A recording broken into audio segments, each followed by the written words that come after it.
Trusted healthcare choice for millions, real to real. Medicover Hospital, Secunderabad.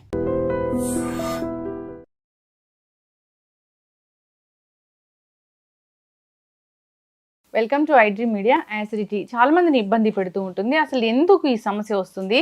So acidity అసలు లక్షణాలు ఏంటి, మరి రాకుండా జాగ్రత్తలు ఏంటి, వస్తే హెర్బల్ మెడిసిన్ వైద్య విధానం ద్వారా ఎలా తగ్గించుకోవచ్చు, వివరాలు తెలుసుకుందాం. ఈరోజు మనతో పాటు ఉన్నారు ప్రముఖ alternative medicine specialist doctor Swathi గారు. మేడం నమస్తే అండి. నమస్తే లక్ష్మి గారు. జనరల్గానే చూస్తే అందరూ కూడా ఈ యాంటాసిడ్స్ ఇలాంటివి వాడుతూ సప్రెస్ చేయడమే కానీ దీనికి పూర్తి స్థాయిలో సొల్యూషన్ లేదే అనుకుంటున్నారు. కడుపులో మంట, యాసిడిటీ మనం జనరల్ గా మాట్లాడితే ఎందుకు యాసిడిటీ సమస్య ఇంతలా పెరిగిపోయింది? ఈ హెర్బల్ మెడిసిన్ ద్వారా ఎలా తగ్గించవచ్చు దాన్ని? ప్రాబ్లం ఏమైపోయిందంటే సమస్య వచ్చినప్పుడే మనం బాధపడడం ఎక్కువ అయిపోతుంది, లేదా దానికోసం రూట్స్ నెతుకుంటూ ఉంటారు. ఏం చేయాలి, ఎలాగ వెళ్ళాలి అండ్ సమస్య వచ్చే వరకు దాన్ని నెగ్లెక్ట్ చేసేస్తాం. వచ్చిన తర్వాత మనకి ఎలా కావాలంటే రిజల్ట్స్ ఇమీడియట్గా ఏదో ఒకటి దొరకాలి, వెంటనే ఈ ప్రాబ్లం సాల్వ్ అయిపోవాలి అని. సో అలాగే ఏది సాధ్యం లేదండి. అది ఏ హెల్త్ ఇష్యూ అయినా కూడా. దాంట్లో యాసిడిటీ అనేది ఇప్పుడు మీరు ఇంట్లో 5-10 మంది ఉన్నారనుకోండి, మినిమం 50% ఇంట్లో 5 ఉంటే 3 కన్నా యాసిడిటీ ఇష్యూస్ ఉంటున్నాయి. అసలు యాసిడిటీని ఎలా చూడాలనేది కూడా చాలా వరకు తెలియదు. ఒకసారి యాసిడిటీనే ఇంకేదో అనారోగ్యం ఉంది అనుకుని వరి అయిపోతారు. యాసిడిటీలో కూడా చెస్ట్ పెయిన్ వస్తుంది. సో వాళ్ళు ఎలాగనుకుంటారంటే హార్ట్ ఇష్యూ ఏమో అని కూడా వరి అయ్యే ఛాన్సెస్ ఎక్కువ ఉంటుంది. కానీ చాలామందికి తెలియదు, క్రానిక్ యాసిడిటీ అనేది సమ్ టైమ్స్ హార్ట్ అటాక్కి, హార్ట్ రిలేటెడ్ ఇష్యూస్కి కూడా ఒక కారణంగా మారిపోతుంది. అసలు యాసిడిటీ అనేది ఎలాగ తెలుసుకోవాలి అనేది కొంచెం మనం దాని గురించి మాట్లాడదాం. ఎలాగంటే చాలామందికి బర్పింగ్ వస్తూ ఉంటుంది, బాగా తేపులు వస్తూ ఉంటాయి. కొంతమందికి ఏమో పొట్ట బాగా ఉబ్బిపోతుంది, కొంతమంది గ్యాస్ని బాగా పాస్ చేస్తారు, కొంతమంది గుండెలో బాగా మంటగా అనిపిస్తూ ఉంటుంది, గాబరాగా అనిపిస్తూ ఉంటుంది. అండ్ ఒక పించ్డ్ పెయిన్ మన చెస్ట్ ఏరియా అంతా పాస్ అవుతున్నట్టుగా అనిపిస్తుంటుంది. కొంతమందికి యాసిడిక్ లెవెల్స్ పెరగంగానే హెడేక్ వస్తుంది, తల పట్టేసినట్టు ఉంటుంది. ఇలాగ రకరకాల సిమ్టమ్స్. ఇది చెప్పడానికి ఒక యాసిడిటీయే, కానీ ఎన్ని ప్రాబ్లమ్స్ చూడండి తెలవకుండానే. కానీ ఇవన్నీ కామన్, అందరికీ ఒకేలాగా ఉండవు, మారుతూ ఉంటుంది. కొంతమందికి మార్నింగ్ టైంలో ఎక్కువ యాసిడ్ రిఫ్లెక్సెస్ ఉంటాయి, కొంతమందికి మధ్యాహ్నం, కొంతమందికి పడుకునేటప్పుడు చాలా ఇబ్బంది పడుతూ ఉంటారు. సో ఎందుకంటే వాళ్ళ బాడీలో ఏదైతే ఫంక్షనింగ్ జరుగుతుందో, ఏదైతే ఇబ్బంది అనేది ఏర్పడి ఉంటుందో ప్రతి ఒక్కరికి వేరువేరుగా ఉంటుంది. సో మనకి ఆ రూట్ అనేది మనం తెలుసుకోవాలి, చాలా ఇంపార్టెంట్. అప్పుడే దీనికి ఒక సొల్యూషన్ అనేది వస్తుంది. సో ఇవన్నీ సిమ్టమ్స్. సో గ్యాస్ట్రిక్ సిమ్టమ్స్ని పక్కన పెడితే అసలు గ్యాస్ట్రిక్ ఎందుకు వస్తుంది అనేది కూడా చాలా ముఖ్యం. అంటే ఇంతకుముందు లేదు. సో నాకు ఇప్పుడు ఈ మధ్య కాలంలో నెల నుంచో, 2 నెలల నుంచో, 3 నెలల నుంచో, లేకపోతే 2-3 ఏళ్ల నుంచో కూడా ఈ ప్రాబ్లం నుంచి సఫర్ అయ్యే వాళ్ళు ఉంటారు. సో వాళ్ళు గమనించుకోవాల్సినటువంటి సిమ్టమ్స్ ఇవి. ఇప్పుడు నేను ఏదైతే సిమ్టమ్స్ని చెప్తున్నానో వాళ్ళకి తెలిసిపోతుంది. ఎప్పుడైతే ఈ కన్వర్జేషన్ని వింటారో, ఓ నేను కరెక్ట్ ఇక్కడే తప్పు చేశాను అనేది. సో అప్పుడు సరిదిద్దుకోవాల్సిన తప్పు ఆ పర్టికులర్ పర్సనే. అప్పుడే వాళ్ళకి ఆ రిజల్ట్ వస్తుంది. దీనికి ఎలాగంటే చాలా మంది చూడండి, ఫస్ట్ రీజన్ ఏంటంటే బాగా స్పైసీ ఫుడ్ తింటూ ఉంటారు. మనకి చాలా రుచులు, మనం తీసుకునే ఆహారంలో 6 రుచులు ఉన్నాయి, కానీ దాంట్లో ఎక్కువ స్పైసీగా తింటారు, కారం కారంగా తింటూ ఉంటారు. వాళ్ళకి అసిడిటీ వచ్చేటటువంటి అవకాశం ఎక్కువ ఉంటుంది. సెకండ్ థింగ్, స్ట్రెస్ బాగా తీసుకుంటూ ఉంటారు. చిన్న చిన్న విషయానికి బెంగపడిపోవడం, ఏడవడం, కోపగించుకోవడం, చికాకు పడడం, ఇవన్నీ ఎప్పుడైతే కంటిన్యూస్గా ఉంటాయో అలాంటి వాళ్ళకి కూడా అసిడిటీ వచ్చే ఛాన్స్ ఉంటుంది. అట్లా ఉంటుందా? అంటే ఇది సైకలాజికల్ ఎమోషన్కి మన ఫిజికల్గా ఏదైతే ఫంక్షనింగ్ ఉంటుందో దానికి రెండిట్లకి చాలా డీప్ రిలేషన్ ఉంటుంది. సో వాళ్ళకి వచ్చే ఛాన్సెస్ ఎక్కువగా ఉంటాయి. అంటే మనం ఫుడ్ తింటేనే అలా వస్తుందేమో అనుకుంటాం, అలాగేముండదు. ఎమోషన్ కూడా ఒక రీజన్. అండ్ కొన్ని మెడికేషన్స్, కొన్ని హెల్త్ ఇష్యూస్ ఉంటాయి, దానివల్ల కొన్ని మెడిసిన్స్ని తీసుకుంటూ ఉంటారు. వాళ్ళకి కూడా కంపల్సరీ దాని సైడ్ ఎఫెక్ట్స్, యాసిడిటీ వచ్చే అవకాశం ఎక్కువగా ఉంటుంది. డయాబెటీస్ తీసుకోండి మీరు, వాళ్ళకి ఎక్కువగా ఉంటుంది. అలాగే అరుగుదల సమస్య ఉన్న వాళ్ళందరికీ కూడా ఏదైతే తీసుకుంటారో మెడిసిన్స్ దాని సైడ్ ఎఫెక్ట్స్ ఉంటాయి. సో ఇదొక రీజన్. అలాగే చాలామందికి అలవాటు పొద్దున్నే లేవగానే ఖాళీ పొట్టతో కాఫీ టీ తాగుతూ ఉంటారు. ఫస్ట్ ఎంటీ స్టమక్లో వాళ్ళకి ఎక్కువ అవకాశం ఉంటుంది. అలాగే ఒక మార్నింగ్ ఎంటీ స్టమకే కాదు, చాలామంది ఒక అలవాటు, ఇప్పుడు హ్యాబిట్ డ్రింకింగ్ స్మోకింగ్ ఎలాగో కాఫీ టీ కూడా అలాగే హ్యాబిట్ అయిపోయింది అందరికీ. కొంతమంది మార్నింగ్ నుంచి ఈవినింగ్ లోపల 6 to 8 to 10 times కూడా కాఫీ టీ తీసుకునే వాళ్ళు ఉన్నారు. ఇవన్నీ మన గ్యాస్ట్రిక్ లెవెల్స్ని చాలా ఇబ్బంది పెడుతుంది. ఇంకొకటి చాలా ఇంపార్టెంట్ పాయింట్, ఫాస్టింగ్. చాలామంది ఫాస్టింగ్ ఎందుకు చేస్తారు చెప్పండి? ఏదో మంచి జరుగుతుంది, డీటాక్స్ అవుతుంది, ఫాస్టింగ్ ఉంటే అసలు మనకి ఏ జబ్బులు రావు అని చేస్తారు కదా. ఫాస్టింగ్ చేయడానికి కూడా ఒక రూల్స్ అండ్ రెగ్యులేషన్స్ ఉన్నాయి. అది మనం ఎప్పుడైనా ఇంకొక వీడియోలో మాట్లాడుకుందాం. అయితే మార్నింగ్ బ్రేక్ఫాస్ట్ స్కిప్ చేసేస్తారు కొంతమంది, లేదా కొంతమంది ఆఫ్టర్నూన్ స్కిప్ చేసేస్తారు. చాలామంది ఇప్పుడు ఏం చేస్తున్నారు, మార్నింగ్ హెల్తీగా ఉండాలని ఏదో ఒక ప్రోటీన్ తీసేసుకుంటారు, మళ్ళీ ఈవినింగ్ 6-7 వరకు ఫుడ్ అనేది ఏది తీసుకోరు. ఇవన్నీ కూడా మన గ్యాస్ట్రిక్ లెవెల్ని ట్రిగర్ చేస్తాయి. సో వీటిలో చాలా జాగ్రత్తగా ఉండాలి మనము. సో ఎప్పుడైతే ఇలాంటి పద్ధతులు ఆల్రెడీ గ్యాస్ట్రిక్ లేని వాళ్ళకి ఇవన్నీ చేయడం వల్ల వస్తుంది, లేదు ఆల్రెడీ మాకు గ్యాస్ట్రిక్ ప్రాబ్లమ్స్ ఉన్నాయి అనేవాళ్ళు, ఇప్పుడు నేను చెప్పినవి ఏదైతే వాళ్ళు అంటే బేసిక్గా వాళ్ళు ప్రాక్టీస్లో ఉందో అటువంటి వాళ్ళు ఇవన్నీ జాగ్రత్త పడాలి. అప్పుడే దీనికి ఒక సొల్యూషన్ వస్తుంది. ఇంకొకటి ఏమైపోతుందంటే, ఈ గ్యాస్ట్రిక్ని ఎప్పుడైతే నెగ్లెక్ట్ చేస్తారో it will lead to some chronic other health ailments. So first మనం దీని నుంచి బయటపడడానికి ఏం చేయాలి?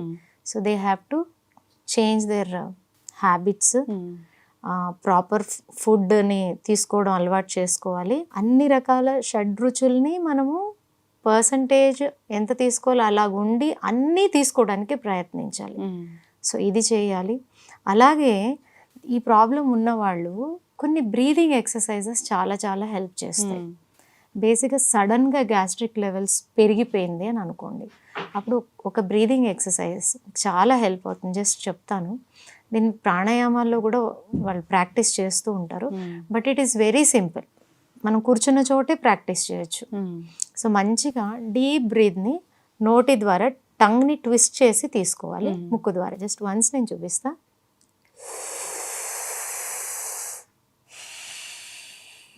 ఓకే, ఇలాగా మార్నింగ్ ఒక 5 minutes, ఆఫ్టర్నూన్ ఒక 5 minutes, ఈవినింగ్ ఒక 5 minutes చేస్తే అప్పటికప్పుడే యాసిడిక్ లెవెల్స్ చాలా క్రానిక్గా పెరిగిపోయి ఉంటుంది చూడండి, వాళ్ళకి ఇమ్మీడియట్గా రిలాక్స్ అవుతుంది. సచ్ ఎ వండర్ఫుల్ టెక్నిక్, ఇది వాడాలి. అండ్ ఈ ప్రాబ్లం ఉన్న వాళ్ళు ఏం చేయాలి అంటే, time to time first food, sleep, అదన్నీ అనారోగ్యాలకి ఇది వర్తిస్తుంది. And water minimum 8 to 8 glasses of water నుంచి ఒక 3 liters వాటర్ అనేది మనం రెగ్యులర్గా తీసుకోవడానికి ప్రయత్నించాలి. అప్పుడు ఇలాంటి ఇబ్బందులు అనేది అస్సలు రాదు. అండ్ చాలా బెస్ట్ రెమెడీ చెప్తాను దీనికి. మనకి అల్లం ఉంది, మనకి ఈజీగా అవైలబుల్. సో డైలీ అల్లంని చిన్న ముక్కలుగా చేసేసి కొంచెం లెమన్ అండ్ సాల్ట్ వేసి డైలీ 1 to 2 spoons, చిన్న ముక్కలు కదా ఒక ఇంత, ఓకే. సో దాన్ని రెగ్యులర్గా ఫుడ్లో తీసుకోవాలి, లంచ్తోని డిన్నర్తోని. It's very very good. And అలాగే గ్యాస్ట్రిక్ మీకు క్రానిక్ అవనివ్వండి, అక్యూట్ అంటే ఇప్పుడిప్పుడే స్టార్ట్ అయింది, క్రానిక్ అంటే చాలా ఏళ్ల నుంచి ఉంది, వీళ్ళిద్దరికి చాలా హెల్ప్ అయ్యే హోమ్ రెమెడీ ఏంటంటే సోంపు. రోజు ఒక 2 spoons ఆఫ్ సోంపుని బ్రేక్ఫాస్ట్, లంచ్, డిన్నర్ అయిపోయిన తర్వాత మంచిగా చీవ్ చేసి ఆ జ్యూస్ని తీసుకోవడం వల్ల కూడా చాలా మంచి రిజల్ట్ ఉంటుంది. చాలా వరకు జస్ట్ ఈ హోమ్ రెమెడీస్ని ఫాలో అవడం ద్వారా ఈ ప్రాబ్లమ్ని క్యూర్ చేసేసుకునేటటువంటి అవకాశం ఎక్కువగా ఉంటుందన్నమాట. లేదా మీరు చాలామందికి ఏంటంటే వాటర్ ఎక్కువగా తీసుకునే అలవాటు ఉంటుంది, చాలా ఎక్కువగా. సో ఈ ఫుడ్ తినేటప్పుడు కూడా ఎక్కువ వాటర్ తీసేసుకుంటారు. ఇది ఒక మిస్టేక్ అండి. బేసిక్గా మనకి ఏమవుతుందంటే, మన పొట్ట భాగంలో హైడ్రోక్లోరిక్ యాసిడ్ అనేది తయారవుతూ ఉంటుంది. అదేం చేస్తుంది, బేసిక్గా మనం తీసుకునే ఫుడ్ని ఎంత కావాలో అంటే నెక్స్ట్ లెవెల్కి పంపించే కన్నా ఏదైతే ఫస్ట్ డైజెస్టివ్ ప్రాసెస్ ఉంటుందో ఆ డైజెషన్ అయ్యే ప్రాసెస్ అది అక్కడే కంప్లీట్ అవుతుంది. నేను ఇందాక అయితే చెప్పాను చూడండి, ఇలా ఇలా చేయడం వల్ల వస్తుంది అని. ఎప్పుడైతే అవన్నీ చేస్తూ ఉంటారో ఈ హైడ్రోక్లోరిక్ యాసిడ్ లెవెల్ బాగా పెరిగిపోతుంది. పెరిగిపోయి ఏదైతే లేయర్ ఉంటుందో మనకు ఒక లేయర్ ఉంటుంది, healthy layer which is very మనకి మూమెంట్కి చాలా హెల్ప్ ఉంటుంది అనమాట. అదంతా డ్యామేజ్ అయిపోతుంది, యాసిడ్స్ అన్నీ పైకి కొట్టేస్తుంది. సో దీనివల్ల అనమాట ఇవన్నీ జరిగేది. సో ఇది కనుక మనము ప్రాక్టీస్ చేస్తే నేను ఏదైతే మీకు చెప్పానో ఈ లేయర్ని కూడా డ్యామేజ్ అవ్వకుండా చూస్తాను. ప్రొటెక్షన్ ఉంటుంది, అసిడిక్ లెవెల్స్ని తగ్గిస్తుంది అనమాట. సో వాళ్ళు ఏం చేయొచ్చు, ఒకటి సోమ్ని చివ్ చేసి తినొచ్చు. కొంతమంది పాపం ఏజ్ అయిపోయిన తర్వాత వాళ్ళకి చివ్ చేయడానికి కష్టం ఉంటుంది, పళ్ళ ఇబ్బంది ఉంటుంది. వాళ్ళు ఏం చేయొచ్చు, మంచిగా ఒక గ్లాస్ ఆఫ్ వాటర్లో 2 స్పూన్స్ సోంపు వేసి మంచిగా బాయిల్ చేసి ఆ వాటర్ని సిప్ చేయొచ్చు. సేమ్ వాటర్ని భోజనం చేసేటప్పుడు మధ్య మధ్యలో కూడా కొంచెం సిప్ చేయడం వల్ల వాళ్ళకి ప్రాబ్లం అంతా సాల్వ్ అవుతుంది. సో ఇలాంటి చిన్న చిన్న స్టెప్స్ తీసుకోవడం వల్ల మనం ఈ ప్రాబ్లమ్ని సాల్వ్ చేసుకోవచ్చు. సపోజ్ నేనైతే కోరుకుంటాను, నేను చెప్పే చిన్న చిన్న హోమ్ రెమెడీస్ వాళ్ళు ప్రాక్టీస్ చేసి వాళ్ళకున్న ఇబ్బంది నుంచి బయటకు రావాలి అని. అప్పుడు కూడా వాళ్ళకి సొల్యూషన్ రాకపోతే definitely they can come and meet me in our centre, Rudra healing centre KPHPలో ఉంది. So they can contact on this number 7416924463. ఖచ్చితంగా అండి. సో హెర్బల్ మెడిసిన్ అనేది చాలా బాగా పనిచేస్తుంది ఇలాంటి వాటికని చెప్తూ ఉంటారు. అవును, ఇప్పుడు ఎందుకు అని చెప్తాను. బేసిక్గా యాసిడిటీ ప్రాబ్లం ఉన్న వాళ్ళు ఏం చేస్తారు, యాసిడ్ రిఫ్లెక్సెస్ బాగా ఎక్కువైనప్పుడు యాంటాసిడ్స్ తీసేసుకుంటారు. డైజిన్ అను, ర్యాంటాక్ అను, ఓమేజ్ అను డిఫరెంట్గా తీసుకుంటారు. తీసుకున్నప్పుడు మీకు కాసేపు ఇమ్మీడియట్గా అది శాంతం అయిపోతుంది, మళ్ళీ రిపీట్ అయిపోతుంది. అంటే దానివల్ల అదర్ ప్రాబ్లమ్స్ కూడా వచ్చే అవకాశాలు ఎక్కువగా ఉంటాయి. దాని బదులు మీరు హర్బ్స్ తీసుకుంటే మీకు సైడ్ ఎఫెక్ట్స్ ఉండవు, అలాగే మీకు ఉన్న ప్రాబ్లం రూట్ మీద పనిచేస్తుంది. ఎలాంటి ఇష్యూ అయినా కూడా ఈజీగా మనం దాన్ని తగ్గించడానికి అవకాశం ఎక్కువ ఉంటుంది అన్నమాట. ఖచ్చితంగా డాక్టర్ గారు చాలా చక్కగా చెప్పారండి. సో నిజంగానే ఈ యాంటాసిడ్స్ ఇలాంటివి వాడడము లేదా రకరకాల టాబ్లెట్స్ అనేవి వాడడము అప్పటి వరకు సప్రెస్ అవుతూ ఉంటుంది అంతే. సో తగ్గినట్లే తగ్గుతుంది కానీ అది తగ్గదు పూర్తి స్థాయిలో. సో ఆబ్వియస్లీ మనం లైఫ్ స్టైల్ కూడా చేంజ్ చేసుకోవాలి. మీరు అన్నట్లు ఆహార నియమాలు పాటించాలి. సో అంతేకాదు స్ట్రెస్ లేకుండా ఉండాలి. సో మనసుకి గట్టికి సంబంధం ఉందంటే ఇదేనేమో. ఖచ్చితంగా ఈ జాగ్రత్తలు తీసుకోవాలని కోరుకుందాం. మీరు చెప్పిన చిట్కాలు అయితే చాలా బాగున్నాయి. సోంపు టీ అనేది చాలా మంది ఇష్టంగా తీసుకుంటూ ఉంటారు. ఈవెన్ మీరు గ్యాస్ట్రిక్ ఒకటే కాదండి, మీరు సోంపు టీ తాగిన వాళ్ళకి కాన్స్టిపేషన్ క్యూర్ అయిపోతుంది. హోటల్స్ కి అలా వెళ్ళినప్పుడు కూడా అక్కడ సోంపు అనేది అవునవును. సో దాని అర్థం ఇదేనేమో. ఇంతకు ముందు కూడా మన ఓల్డెన్ డేస్ లో ఫుడ్ అవ్వగానే వాళ్ళు కిళ్ళి అని తయారు చేసుకుని తినేవాళ్ళు. దాంట్లో కంపల్సరీ వాళ్ళు కొంచెం లైట్ గా న్యాచురల్స్ ఉన్నాం, ఈ సోంపు వేసుకుని కొంచెం గుల్కంద్ ఉంటుంది. గుల్కంద్ కూడా చాలా మంచిది డైజెషన్ కి. ఇవి రెండే పెట్టుకుని వాళ్ళు తినేవాళ్ళు కంటిన్యూస్ గా. ఇప్పుడు మనం ఏం చేస్తున్నాం, ఫుడ్ తినగానే we're having this Coke, Pepsi, అవునా కదా. సో అవన్నీ ఇంకా ఏం చేస్తాయి, లేయర్ని డ్యామేజ్ చేసి ఇలాంటి ఇష్యూస్ అన్నీ పెంచుతాయి. So small changes which gives you, మీకు ఒక మంచి హ్యాపీ ఆనందమైన సంతోషమైన లైఫ్ ఇస్తుంది అన్నప్పుడు మనం ఎందుకు దాన్ని జస్ట్ మార్చుకోకూడదు. తగ్గని వాటిల్లో తగ్గని ఇబ్బందుల్లో ఈ యాసిడిటీ అనేది చాలా పెద్దది. సో దాన్ని హెర్బల్ మెడిసిన్ ద్వారా తగ్గించవచ్చు 100%. యాంటీబయాటిక్స్ అంటే జనరల్ గా ఏంటి, సో ఏదైనా ఇష్యూ వచ్చినప్పుడు వాడుతూ ఉంటారు. సో దానివల్ల కాంప్లికేషన్స్ వస్తాయని అందరికీ తెలిసిందే. అయితే యాంటీబయాటిక్ జ్యూస్ అనేది ఉంది, న్యాచురల్ వేస్లో దీన్ని తయారు చేసుకోవచ్చు. దీనివల్ల చాలా రకాల అనారోగ్య సమస్యలకు చెక్ పెట్టవచ్చు. వివరాలు తెలుసుకుందాం. ఈరోజు మనతో పాటు ఉన్నారు ప్రముఖ herbal medicine specialist doctor Swathi garu. So antibiotic juice అన్నారు, అసలు ఏంటి యాంటీబయాటిక్ జ్యూస్, ఎలా తయారు చేస్తారు, దీనివల్ల కలిగే ప్రయోజనాలు అంటే ఏంటి? నా మెయిన్ వ్యూ అంటే యాజ్ ఏ డాక్టర్ అన్నప్పుడు, యాజ్ ఏ థెరపిస్ట్ అన్నప్పుడు మనల్ని ఒక దేవుడితో చూస్తారు. మనం దేవుడు అంత పెద్దవాళ్ళం వాళ్ళం కాదు కానీ, బట్ ఆ ఒక రెస్పెక్ట్ని ఇచ్చినప్పుడు మనం ఏది బెస్ట్ సొసైటీకి ఇవ్వగలమో అది ఇవ్వాలి అనే ఉద్దేశంతో నాకు నా గురువులు ఇచ్చిన నాలెడ్జ్ని నేను షేర్ చేసేది. ఎందుకు అంటే ఇప్పుడు సిటీలో మనకి అన్ని దగ్గరలోనే అవైలబిలిటీ ఉంటాయండి, డాక్టర్స్ కానీ హాస్పిటల్స్ కానీ.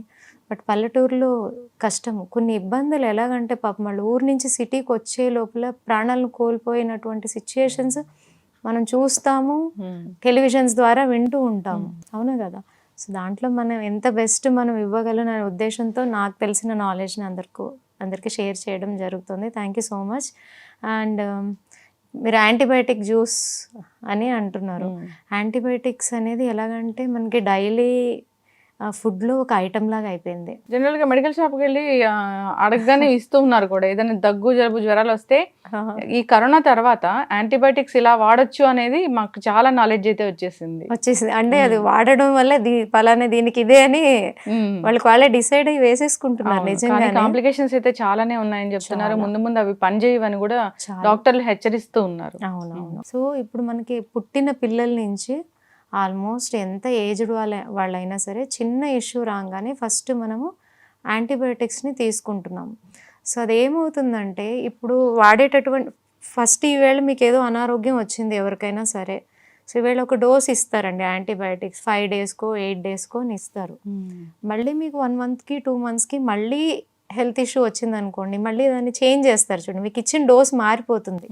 డోస్ని పెంచేస్తారు లేదా కాంబినేషన్ మార్చేస్తారు. ఎందుకంటే ఒకసారి అది తీసుకున్న తర్వాత దాని ఎఫెక్ట్ అనేది తగ్గుతూ వస్తుందంట. ఇది మనకి రీసెర్చ్ వీళ్ళు చెప్పడం ద్వారానే ఇవన్నీ విషయాలు తెలుస్తున్నాయి. సో అలాగున్నప్పుడు మరి ఇలా కంటిన్యూస్ ఇబ్బందులు వస్తూ మనం కంటిన్యూస్గా అది తీసుకుని ఇమ్యూనిటీని కోల్పోతూ ఉంటే సో ఒక రకంగా నరకమే కదండి, చెప్పలేని ఒక పరిస్థితిని ఫేస్ చేస్తున్నట్టే. సో దానికి నేను మీకు ఒక మంచి యాంటీబయాటిక్ జ్యూస్ని ఇంట్లోనే ఎలా ప్రిపేర్ చేసుకోవచ్చు అనేది చెప్తాను. ఆబ్వియస్లీ అందరం వెయిట్ చేస్తున్నాం. సో ఫస్ట్ థింగ్, ఇది ఎన్ని రకాలుగా ఉపయోగపడుతుంది, ఎవరెవరికి ఉపయోగపడుతుంది? ఫస్ట్ థింగ్ అండి, ఇప్పుడు మనకి సీజన్స్ మారుతున్నాయి. చలికాలం అని, వర్షాకాలం అని, ఎండాకాలం అని. ప్రతి సీజన్లో కూడా చిన్నపిల్లలకి హెల్త్ ఇష్యూస్ వస్తున్నాయి. కోల్డ్ అని, కాఫ్ అని, డయేరియా అని, ఫీవర్ అని, ఇలాగ అన్ని రకాలుగా వాళ్ళు ఇబ్బంది పడుతూ ఉంటున్నారు. సో ఇలాంటప్పుడు మనకి యాంటీబయాటిక్స్ ఎక్కువగా వాడతారు. కానీ నేను చెప్పే ఈ యాంటీబయాటిక్ని సీజన్ మారుతూ ఉందనుకోండి, జస్ట్ ఒక 1 week 10 days ముందు దీన్ని తయారు చేసి ఆ 10 days వాళ్ళకి ఇస్తే మంచి ఇమ్యూనిటీ, గమ్ముని సీజనల్ ఎఫెక్ట్స్ వాళ్ళకి రావు. అది ఒకటి. అండ్ పిల్లలకి చిన్న ఏజ్లో పేరెంట్స్కి ఉండే బెంగ ఏముంటుందంటే వీళ్ళు సరిగా ఫుడ్ తీసుకోవట్లేదు, అరుగుదల లేదు, అలాగే వీళ్ళు స్ట్రెంగ్త్ అనేది ఎక్కువగా కనిపించట్లేదు పిల్లల్లో అనేటటువంటి వారికి కూడా ఇది చాలా చాలా మంచిది. అండ్ నెక్స్ట్ థింగ్, పేరెంట్స్కి చిన్న పిల్లలు ఉన్నప్పుడు ఎక్కువగా ఏమి వాళ్ళు కన్సర్న్ ఉంటుంది అంటే నా పిల్లలు మంచి హైట్ రావాలి. దానికోసం చాలా కష్టపడుతూ ఉంటారు, ఏమేమో వాడుతూ ఉంటారు, ఏమేమో ఇస్తూ ఉంటారు. ఏది ఎలా పనిచేసినా పని చేయకపోయినా నేను ఇప్పుడు చెప్పే రెమెడీ ది బెస్ట్ పనిచేస్తుంది. మంచి హైట్ని గెయిన్ చేస్తారు. అది కూడా ఎప్పుడైతే హైట్ గెయిన్ చేసే ఏజ్ ఉంటుందో అప్ టు 18 years ఏదైతే ఉంటుందో అప్పటి వరకు ఇది ఇస్తే చాలా చాలా హెల్ప్ చేస్తుంది. అండ్ చాలామందికి ఇప్పుడు కన్సర్న్ అంటే హై స్కూల్ పిల్లల నుంచి కూడా ఇప్పుడు ఇవన్నీ తెలవకుండానే వాళ్ళ పిల్లలు వీటికంతా ఇంట్రెస్ట్ చూపిస్తున్నారు. స్కిన్ బాగా ఉండాలి, స్కిన్ గ్లో రావాలి, ఈ పింపుల్స్ అవి ఉండొద్దు, ఏమి అంటే రకరకాల స్కిన్ ఇష్యూస్ ఉంటాయి కదా, మంచిగా అనిపించాలి. సో ఈ స్కిన్ డిజార్డర్స్ ఉండొద్దు, స్కిన్లో ఇచ్చింగ్ కూడా చాలా మంది సఫర్ అవుతూ ఉంటారు. సో రకరకాలు ఉంటాయి కదా, దానికి కూడా ఇది మంచిది. అలాగే ఆకలిని పెంచుతుంది, డైజెషన్ ఇష్యూస్ ఉండవు, కాన్స్టిపేషన్కి మంచిది, అలాగే కాన్సన్ట్రేషన్ మెమరీకి కూడా మంచిది, ఐసైట్కి అయితే ఇది చాలా చాలా బాగా పనిచేస్తుంది. అండ్ ఎక్కువ మందికి మనం మొన్న కూడా మాట్లాడుకున్నాం నీ పెయిన్, జాయింట్ ఇష్యూస్ గురించి.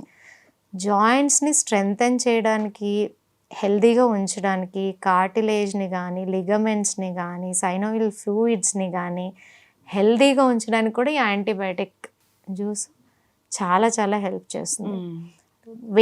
వెయిట్ బాగా పుట్-ఆన్ వెయిట్ ఉన్న వాళ్ళకి, వెయిట్ లాస్కి కూడా ఇది ఏదైతే యాంటీబయాటిక్ని జ్యూస్ని నేను మీకు చెప్తానో చాలా చాలా మంచిది. డయాబెటీస్ వాళ్ళకి మంచిది, థైరాయిడ్ వాళ్ళకి మంచిది, కిడ్నీ ఇష్యూస్ ఉన్న వాళ్ళకి మంచిది. వీళ్ళందరికీ కూడా ఇది అంత హెల్ప్ చేస్తుంది. అండ్ అందరినీ డిప్రెస్ చేసేది hair fall, dandruff, hair growth సరిగా లేదు, ఇవన్నిటికి కూడా యాంటీబయాటిక్ జ్యూస్ ఒక రకంగా ఇది చెప్పాలంటే అమృతం లాగా, సర్వరోగ నివారణి అనమాట ఇది. అంత మంచిది ఇది. సో సపోజ్ ఎవరికైనా సడన్గా ఇప్పుడే జస్ట్ ఈవేళ ఫీవర్ స్టార్ట్ అయింది అని అనుకోండి, వెంటనే జ్యూస్ చేసి ఇచ్చేయండి. అప్పుడే స్టార్ట్ అయితే తప్పకుండా ఫీవర్ దిగిపోతుంది. ప్రిపేర్ చేసుకోవడం కూడా చాలా చాలా ఈజీ. దీనికి ఏం చేయాలంటే ఒక గ్లాస్ ఆఫ్ వాటర్లో, అదే చిన్న పిల్లలు అనుకోండి హాఫ్ గ్లాస్ తీసుకోండి, పెద్దవాళ్ళు అయితే 1 glass full glass of water. చిన్న పిల్లలకి 1 స్పూన్ ఆఫ్ ఫ్లాక్స్ సీడ్, పెద్దవాళ్ళకి 4 spoons of flax seed 1 time తీసుకుంటే సరిపోతుంది. దీన్ని బాయిల్ చేయాలి. ఎలా బాయిల్ చేయాలి అంటే దీంట్లో ఒక ప్రాబ్లం ఉంది. ఎక్కువ బాయిల్ చేయడానికి వదిలేసారనుకోండి ఇది స్ట్రాంగ్ గమ్ అయిపోతుంది, అప్పుడు వరకు వదలకూడదు. దీన్ని బాయిల్ చేసేటప్పుడు మనం చెక్ చేసుకుంటూ ఉంటే ఆ వాటర్ని టచ్ చేసినప్పుడు మనకి నార్మల్ వాటర్కి ఆ టెక్స్చర్ మారినప్పుడు మనం దాన్ని టచ్ చేసినప్పుడు తెలిసిపోతుంది కదా. సో అలా కొంచెం గమ్మిగా అవ్వాలి వాటర్. అది అలా గమ్మిగా తయారైనప్పుడు కొంచెం జిగురు రాగానే వెంటనే ఫిల్టర్ చేసేయాలి, లేకపోతే ఫిల్టర్ అవ్వదు అస్సలు అవ్వదు. సో ఫిల్టర్ చేసి మొత్తం చల్లగా అయిపోవాలి. అది చల్లగా అయిపోయిన తర్వాత దాంట్లో కొంచెం లెమన్ అలాగే హనీ మీ టేస్ట్కి తగ్గట్టు దాన్ని యాడ్ చేసేసుకొని దాన్ని తీసుకోవడమే. This is the antibiotic juice. మనం తీసుకునే యాంటీబయాటిక్స్ కన్నా 1,00,000 రెట్లు పవర్ఫుల్గా పనిచేస్తుంది. మన బాడీలో యాంటీబాడీస్ని బాగా పెంచుతుంది, ఇమ్యూనిటీ లెవెల్ని బాగా పెంచుతుంది. సో అద్భుతమైనది ఇది. సో తప్పకుండా ఎవరైతే ఇబ్బందులు ఉన్నాయో వాళ్ళు దీన్ని ప్రిపేర్ చేసి తీసుకున్నప్పుడు, ఈ వీడియో ఎలాగో సర్క్యులేట్ అవుతూ ఉంటుంది కదా, వాళ్ళే తప్పకుండా మెసేజ్ చేస్తారు. అంటే రెగ్యులర్గా తీసుకోవాలి. రెగ్యులర్గా తీసుకోవడం వల్ల కూడా ఏ ప్రాబ్లం లేదు. మీకు ఇప్పుడు ఏ అనారోగ్యము లేదు అనుకోండి, మీరు తీసుకుంటూ ఉన్నారనుకోండి, ఆ తీసుకోవడం వల్ల ఏమవుతుంది, చాలామందికి సీజనల్ చేంజ్ రాగానే ఎవరికి ఇబ్బంది ఉంటుందో వాళ్ళకి ఆ ప్రాబ్లం తగ్గిపోతుంది. పర్టికులర్గా బ్యాక్ పెయిన్కి ఇది చాలా రామబాణం. బ్యాక్ పెయిన్లో చాలా రకాల అప్పర్, మిడిల్, లోవర్ ఉంటుంది, అన్నిటికీ ఇది చాలా మంచిది. సో దీన్ని రెగ్యులర్గా తీసుకోవడం వల్ల ఇన్ని ప్రాబ్లమ్స్ని అవాయిడ్ చేయొచ్చు. నాకు జాయింట్స్ ఇష్యూస్ వద్దు అని మీరు డిసైడ్ అయిన వాళ్ళు కంపల్సరీ పొద్దున్నే ఖాళీ పొట్టుతో టీ కాఫీలు తాగకుండా ఇది కనుక తాగితే ఏ ఇష్యూస్ వాళ్ళ దగ్గర. క్వాంటిటీ అనేది చాలా ఇష్యూ అవుతుందండి, ఎంత క్వాంటిటీ తీసుకోవాలనేది. నేను ఇందాక చెప్పినట్టుగా ఒక half glass of water, 1 spoon flax seeds కిడ్స్కి 1 ఇయర్ నుంచి మీరు పెద్దవాళ్ళకి అంటే అప్ టు 15-18 ఇయర్స్ వరకు, ఇంకా మిగిలిన వాళ్ళందరూ కూడా 4 స్పూన్స్ వరకు తీసుకోవచ్చు. లేదా మీకు ఒకేసారి కాదు అంటే 2 టైమ్స్ ప్రిపేర్ చేసుకోండి. Morning 2 spoon, evening 2 spoon. And మీ ఇంటికి గెస్ట్ వచ్చారనుకో ఇదే మంచిగా చేసి సర్వ్ చేయండి, వాళ్ళకి హెల్త్ ఇచ్చిన వాళ్ళం అవుతాం కదా. ఖచ్చితంగా అండి, చాలా చక్కగా చెప్పారు. సో హెర్బ్స్ అనేవి బాగా పనిచేస్తాయి మనకి, అన్ని రకాల అనారోగ్య సమస్యలకు చెక్ పెడతాయి. అయితే మనకి ఏవి దేంట్లో మెడిసినల్ వాల్యూస్ ఉన్నాయో, ఎలా వాడుకోవాలో, ఏ జబ్బుకి ఎలా వాడుకోవాలో తెలియదు. సో మీలాంటి హెర్బల్ మెడిసిన్ వైద్యుల్ని సంప్రదిస్తే కనుక ఖచ్చితంగా దాని గురించి సరైన అవగాహన వస్తుంది, సరైన సొల్యూషన్ కూడా లభిస్తుంది. అయితే ఈ ఫ్లాక్స్ సీడ్స్ గురించి చాలా చక్కగా చెప్పారండి. ఇవి 1 కాదు 2 కాదు అనేక రకాల అనారోగ్య సమస్యలకు చెక్ పెడుతూ ఉంటాయి. సో చాలా చక్కటి ఇన్ఫర్మేషన్ అండి. నిజంగానే యాంటీబయోటిక్ జ్యూస్ అని దీనికి ఒక పేరు పెట్టారు. సో ఎందుకంటే ఇది తగ్గించిన జబ్బు అంటే లేదు. సో క్వాంటిటీ కూడా మీరు చాలా చక్కగా చెప్పారు, ఆ విధంగా తయారు చేసి తీసుకోవాలని కోరుకుందాం. ఎక్కువ మొత్తంలో తీసుకోకూడదు ఎవరైనా కానీ. చాలా మంది కూడా సో ఏదైనా జబ్బు తగ్గుతుంది, ఏదైనా అనారోగ్య సమస్య తగ్గుతుంది, దీనివల్ల లాభాలు ఉన్నాయి అంటే ఎక్కువ ఏది కూడా తక్కువగా తీసుకోవడం, ఏదైనా అతిగా తీసుకోవడం, అది ఏదైనా మంచిది కాదండి. అండ్ మేమేం చేస్తామంటే ఒక వ్యక్తికి ఒక ప్రాబ్లం, మల్టిపుల్గా 2-3 ప్రాబ్లమ్స్ ఉంటాయి, సేమ్ ఇంకొకరికి ఉండవు. సో అందుకని ఇండివిజువల్గా మేము వాళ్ళ ఏదైతే హిస్టరీ ఉందో అదంతా తీసుకుని వాళ్ళకి ఏ హర్బ్ ప్రిపేర్ చేయాలి, ఎటువంటి అంటే నాడిని కూడా చూడడం జరుగుతుంది కాబట్టి మాకు కరెక్ట్గా తెలుస్తుంది వాళ్ళకి ఏమి ఇస్తే త్వరగా రికవర్ అవుతారు అనేది. సో దాన్ని బట్టి ట్రీట్మెంట్ చేయడం జరుగుతుంది. So anybody who is interested they can come to our Rudra healing centre at KPHP and contact number is 7416924463. ఖచ్చితంగా అండి, చాలా చక్కటి ఇన్ఫర్మేషన్ అండి. ధన్యవాదాలు. థ్యాంక్ యూ లక్ష్మి గారు. Sir, one life lesson what medicine has taught you. Whatever you can do without expecting. But I really believe మన positive attitude ఉంటేనే మనం ఏదైనా సాధించగలం. గట్ని మనం కరెక్ట్గా డీల్ చేసినట్లయితే అది మనకి పాజిటివ్ హార్మోన్స్ని రిలీజ్ చేస్తుంది. షుగర్ వచ్చిన వాళ్ళ పరిస్థితి ఏంటి? పొట్ట దగ్గర పెరిగితే దాన్ని ఆండ్రాయిడ్ అంటారు, ఆండ్రాయిడ్ ఫోన్ కదా. అసలు థాట్స్ ఎందుకు వస్తాయి? బ్రెయిన్ డెడ్ అంటే దానికి ప్రపంచం అంతా కూడా కొన్ని నిర్దిష్టమైనటువంటి లక్షణాలు ఉంటాయి. మానసికంగా ధైర్యంగా ఉంటే క్యాన్సర్ జయించవచ్చు. You are a doctor for a cause sir, అంతే. వాళ్ళకి వచ్చిన ఆదాయం కాకుండా ఫ్రీ సర్వీస్ ఎంతమందికో చేస్తుంది. And for more videos, please subscribe to iDream. Please subscribe to iDream. Please subscribe iDream. And please subscribe to iDream. For more videos, subscribe to iDream. please like, share and subscribe to the channel. Congratulations, iDream. Subscribe to iDream. Subscribe to iDream. So subscribe to iDream Media. iDream ki iDream team andarki huge congratulations. Please subscribe iDream Media. Please subscribe to iDream. Subscribe iDream. Please subscribe to iDream. iDream అంటే నా కళల channel subscribe చేసుకున్నారు, నోరు తిరుగుతలేదు. మీరైతే గంట గుర్తు కొట్టండి. For more such videos please subscribe to iDream. Subscribe to iDream. Please subscribe to iDream. Please subscribe iDream Media. Please do subscribe to iDream. Please subscribe to iDream Media. For best entertainment and information, please subscribe iDream. And don't forget to subscribe to iDream.